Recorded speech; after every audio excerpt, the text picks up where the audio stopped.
High বন্ধুরা, আমি আজকে এনটিপিসি ও গ্রুপ ডির কিছুগুলা ইম্পর্ট্যান্ট কোয়েশ্চান আপনাদের কাছে আমি আলোচনা করব।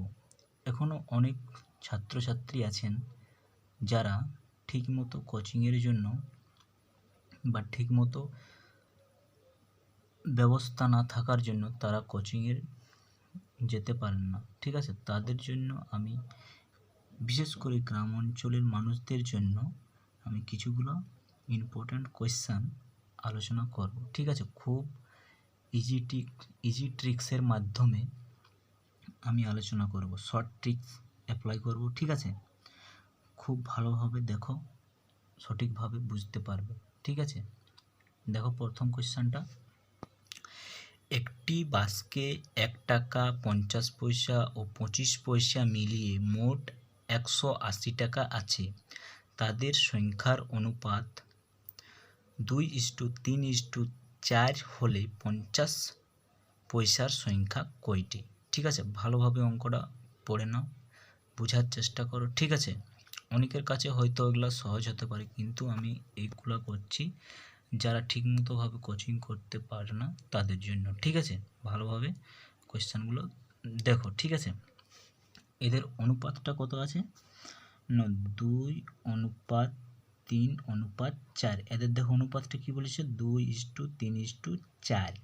ঠিক আছে, এদের মধ্যে কি বলেছে, 2 কত আছে, 1 টাকা, মানে 1 টাকার 2 অনুপাতে আছে। 1 টাকা মানে কত, 2 অনুপাতে মানে আমরা জানি 200 পয়সা। ঠিক আছে, 50 পয়সা 3 অনুপাতে আছে, মানে 150 পয়সা। ঠিক আছে, এরপর 25 পয়সা, দেখো 25 পয়সা কি আছে, দেখো 4 অনুপাতে আছে, মানে 100 পয়সা। ঠিক আছে, 100 পয়সা, এই শূন্য এই শূন্য এই শূন্য দেখো কেটে দিচ্ছে। ঠিক আছে, তাহলে 5 দুগুণে 10, 5 তিনে 15, 5 চারে 20। এটা হচ্ছে এদের অনুপাত। ঠিক আছে, এটা হচ্ছে এদের অনুপাত। হলে কি বলছো, 50 পয়সার সংখ্যা কটি আছে? 50 পয়সা আমরা কি জানি, 5। এদের যোগফল কত হচ্ছে, 5 আর 4 9,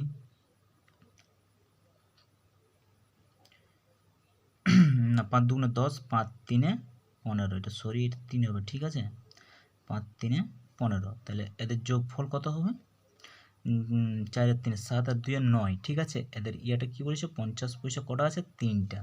তাহলে 3/9 গুণিত কত টাকা আছে, মোট 180 টাকা। ঠিক আছে, কাটো, 9 দুগুণে 18, তাহলে কত হচ্ছে, মোট 60 টাকা। তাহলে মোট 60 টাকা। কিন্তু আমাদেরকে কি বলছে, 50 পয়সার সংখ্যা কটি আছে? তাহলে 50 পয়সার সংখ্যা কটি আছে না, 50 পয়সার সংখ্যা কটি আছে, যদি 60 টাকা ধরুন থাকে, 60 টাকা ধরো থাকে, তাহলে তাহলে 60 টাকা যদি থাকে, তাহলে 50 পয়সা কটা থাকবে, 50 পয়সা নিশ্চয়ই ডবল থাকবে, 120টা থাকবে। ঠিক আছে, 120টা। তাহলে এইখানে অ্যান্সার কী হবে, দেখো বি এর অ্যান্সারটা হবে 120। যদি এখানে আমাদের বলতো যে 50 পয়সার টাকা কটা আছে, টাকা কত, 60 টাকা, কিন্তু আমাদের কি বলছে, সংখ্যা কটি আছে, সংখ্যা বলেছে, তাহলে 120টি সংখ্যা আছে। ঠিক আছে, বোঝা গেছে? দেখো আমি আরেকবার বলছি। ঠিক আছে, এদের অনুপাতটা লিখলাম 2:3:4। ঠিক আছে, 2:3:4। 1 টাকা কত অনুপাতে আছে, 2 অনুপাতে, মানে 1 টাকা মানে কত, 200 পয়সা। 50 পয়সার কত অনুপাতে আছে, 3 অনুপাতে আছে, মানে 5 তিনে 15, মানে 150 পয়সা। ও 25 পয়সার কত আছে, দেখো 25 পয়সা 4 অনুপাতে আছে, মানে 4 পয়সা 100। ঠিক আছে, এরপরে এটাকে কাটাকাটি করলাম, দেখো 4:3:2। ঠিক আছে, এরপরে এদের যোগফল কত হয়, 9 হয়। ঠিক আছে, এদের যোগফল 9 হচ্ছে। ঠিক আছে, এরপরে দেখো 50 পয়সা আমাকে বার করতে বলেছে, 50 পয়সার সংখ্যাটা বের করতে বলেছে। ঠিক আছে, তাহলে 3/9 গুণিত 180, মোট টাকা আছে 180 টাকা, কাটাকাটি করো, দেখো কাটাকাটি করলে হয় 60 টাকা, কিন্তু আমাদেরকে বলেছে সংখ্যা কটি আছে সংখ্যা, তাহলে এদের সংখ্যা তাহলে ডবল। ঠিক আছে, 50 পয়সা মানে কি 101 টাকা হতে গেলে 50 পয়সা দুটা চাই, তাহলে 60 টাকা হতে গেলে 120টা চাই, তাহলে 60 টাকা হবে। বোঝা গেছে? ঠিক আছে, চলো পরের কোয়েশ্চেন দেখো। পরের কোয়েশ্চেনে বলেছে এ ও বি এর বর্তমান বয়সের অনুপাত 3:1। 15 বছর পর তাদের বয়সের অনুপাত হবে 2:1। তাদের বর্তমান বয়স কত? তাদের বর্তমান বয়স কত? ঠিক আছে, দেখো ভালো করে। ঠিক আছে, দেখো 3:1 মনে করি আমি এদের মানে বয়সটা ধরছি x। ঠিক আছে, x ধরছি। ঠিক আছে, ছোট ছেলের মতন আমি আর করে দেখাচ্ছি না, আমি শর্ট ট্রিক্সের মাধ্যমে করছি। ঠিক আছে, বোঝার চেষ্টা করবে। ঠিক আছে, তাহলে 3x এবার 15 বছর পর তাদের বয়সের অনুপাত 3x প্লাস 15। ঠিক আছে, বাই দেখো 1 মানে এক্সটা আমি যোগ করব, তাহলে 1x বা x প্লাস 15। তাদের বয়সের অনুপাত কত বলেছে? 2:1। বোঝা গেছে? তাহলে তো বর্তমান বয়স কত? এবারে এটাকে আমরা গুণ করব। দেখো 2 এর সাথে 1x গুণ করলে 2x হয়, প্লাস 15 দুগুণে 30 সমান দেখো 3x প্লাস 15। ঠিক আছে, প্লাস 15। এইটাকে যদি আমরা এদিকে নিয়ে আসি তাহলে মাইনাস হয়ে যাবে, তাহলে শুধু x হবে। ঠিক আছে, আর 30 এই 15টাকে যদি এদিকে নিয়ে আসি তাহলে 30 মাইনাস 15 সমান x সমান কত হবে? 15। ঠিক আছে, x এর মান বেরাইলো 15। ঠিক আছে, তাহলে বর্তমান বয়সের অনুপাত কত আছে? দেখো বর্তমান বয়সের অনুপাত আছে 3:1। বর্তমান বয়সের অনুপাত আছে 3:1, সেটাই আমাদেরকে বারকাত বলেছে। তাদের বর্তমান বয়স কত? তাদের বর্তমান দেখো x এর মান আমাদের 15 বাড়িয়েছে, তাহলে 3x দেখো 3x নিয়েছি আর এটা 1x নিয়েছি, তাহলে 3 সাথে মানে 3x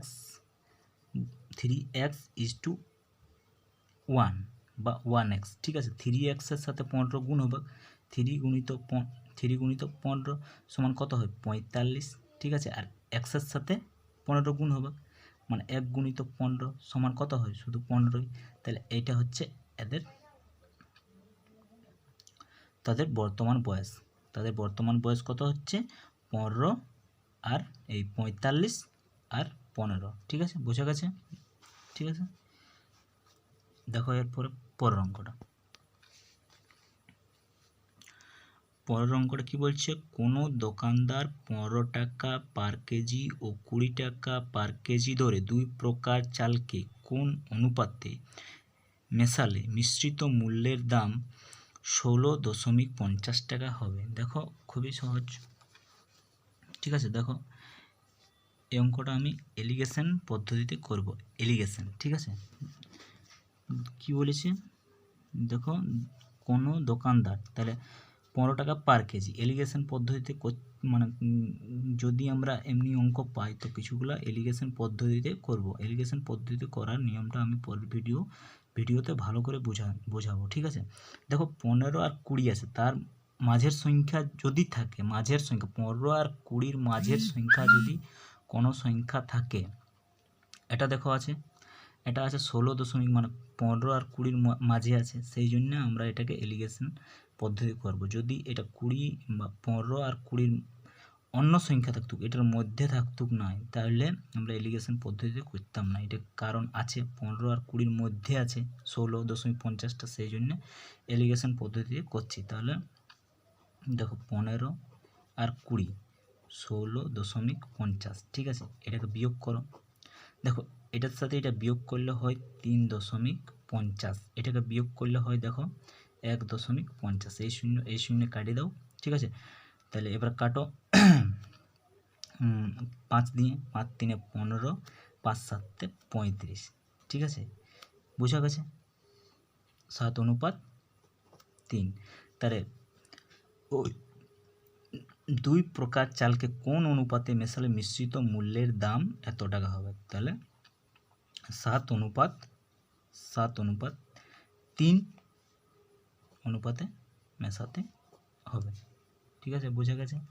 এলিগেশন পদ্ধতিতে করব। দেখো 15টা এখানে দিলাম, 20টা এখানে দিলাম, আর এই 16টা এখানে দিলাম। ঠিক আছে, এটাকে আমরা বিয়োগ করব। ঠিক আছে, এলিগেশন পদ্ধতিতে বিয়োগ করব। দেখো বিয়োগ করলে এটা হয় 3.50, এটাকে বিয়োগ করলে হয় 1.50, কাটাকাটি করলাম 7:3 হলো। ঠিক আছে, এটা হচ্ছে এর উত্তর। ঠিক আছে, চলো পরের কোয়েশ্চেন।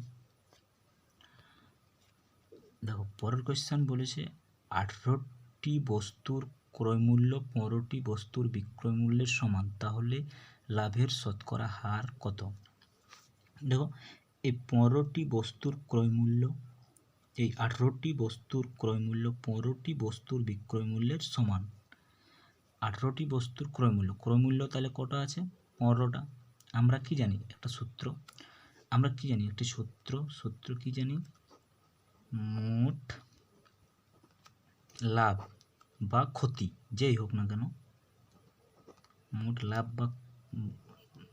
লাভ বা ক্ষতি যেই হোক না কেন, ঠিক আছে, বাই ক্রয়মূল্য গুণিত 100। এখানে কি বলেছে? দেখো লাভ হচ্ছে আমরা ক্রয় করেছি 15 টাকায়, বিকছি কতই? 18 টাকায়, তাহলে আমাদের নিশ্চয়ই লাভ হয়েছে, সেই জন্যই শতকরা লাভ বের করতে বলেছে। ঠিক আছে, লাভ হচ্ছে আমাদের কত লাভ হচ্ছে? দেখো 15 যদি 18, ঠিক আছে, তাহলে 3 টাকা লাভ হচ্ছে। ঠিক আছে, তাহলে মোট লাভ কত? 3। ক্রয় মূল্য কত? দেখো ক্রয় মূল্য আছে 15, 3/15 গুণিত 100, এটা আমাদের সূত্র। ঠিক আছে, তাহলে 3 5 15, 5 20 100, তাহলে শতকরা কত? লাভের হার 20%। 20%। দেখো অপশান নম্বর বি আছে। ঠিক আছে, বোঝা গেছে? সূত্র সবসময় মনে রাখবে, মোট লাভ বাই ক্রয় মূল্য গুণিত 100। ঠিক আছে, এটা হচ্ছে লাভ ক্ষতির মূল সূত্র। ঠিক আছে, এই সূত্র ধরে অনেক ধরনের কোয়েশ্চেন করানো হয়। ঠিক আছে, যখন আমি লাভ ক্ষতির অঙ্কগুলো করাবো চ্যাপ্টার ওয়াইজ, তখন ভালোভাবে এটা বলবো। ঠিক আছে, দেখো তারপর অঙ্কটা আছে যে 300 টাকা 100 জনা বালক ও বালিকার মধ্যে ভাগ করে দেওয়া হলো। যদি প্রতি বালক 3.6 টাকা ও প্রতি বালক 2.4 টাকা পায়, তবে বালিকার সংখ্যা কত? ঠিক আছে, এই অঙ্কটা দেখো করা যাক। ঠিক আছে, 312 টাকা, এটা আমরা কি করব?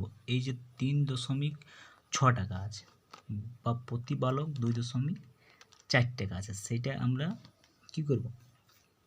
ওটা আমরা 300 এলিগেশন পদ্ধতিতে এটা হবে। ঠিক আছে, এটা আমরা 360 করব, আর এটা করব 240। এই শূন্যগুলা দশমিক উঠায় যে শূন্যগুলা দিচ্ছি, এটা কেন দিচ্ছি সেটাও বলে দেবো। ঠিক আছে, এরপর কত আছে? 312 টাকা, 312, এটাকে এলিগেশন করো। ঠিক আছে, দেখো এটা যদি আমি বিয়োগ করি তাহলে কত হয়? 360 যদি আমি বিয়োগ করি তো কত হচ্ছে? দেখো 48 হচ্ছে। ঠিক আছে, 48 হচ্ছে। এরপর 312 240 বিয়োগ করলে দেখো হয়ে যাবে 72। ঠিক আছে, 72। এবারে দেখো কত দিনে যাবে? দেখো 24, 24 দিনে যাবে। দেখো 24 একে 24, 24 দুগুণে 48, 3 24 72। তাহলে এদের অনুপাতটা কত হলো? 3:2, 3:2। ঠিক আছে, হয়েছে। এরপর কি বলেছে দেখো, তাহলে বালিকার সংখ্যা কত? বালিকা মানে কি? বালিকা এটা বড় বালিকা 200, বালিকা দেখো 2.4, এটাকে আমি ধরেছি 240। ঠিক আছে, 240, 48 বেরিয়েছে, এটা হচ্ছে বালিকার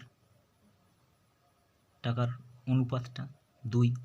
এদের টোটালটা কত আছে? 5। কতজন আছে টোটাল? 100 জন। ঠিক আছে, তাহলে দেখো বালিকার বারকাত বলেছে বালিকার সংখ্যা, যদি এখানে বালকের বলতো তাহলে আমি 3 নিতাম, এখানে তাহলে বালিকার বলেছে 2 বা এদের যোগফল কত? 3 আর 2 5 গুণিত টোটাল কত আছে? টোটাল দেখো 100 জন আছে। 100 জনের মধ্যে বারকাত বলেছে 5 × 100, তাহলে 20 দুগুণে 40।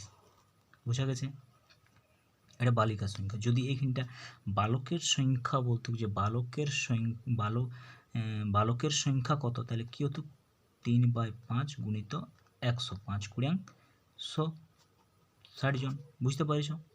60 আর 20 100, এই 60 আর 40 100 হয়। দেখো 100 হচ্ছে, তাহলে বালিকা আছে 40 জন আর বালক আছে 60 জন, কিন্তু আমাদেরকে বালকের সংখ্যা বারকাত বলে নেই। ঠিক আছে, আমাদেরকে বালিকার সংখ্যা বারকাত বলেছে, তাহলে অপশান নম্বর সি। বোঝা গেছে? ঠিক আছে, যদি না বোঝা যায় তাহলে পুশ করে দেখবে, ঠিক বুঝতে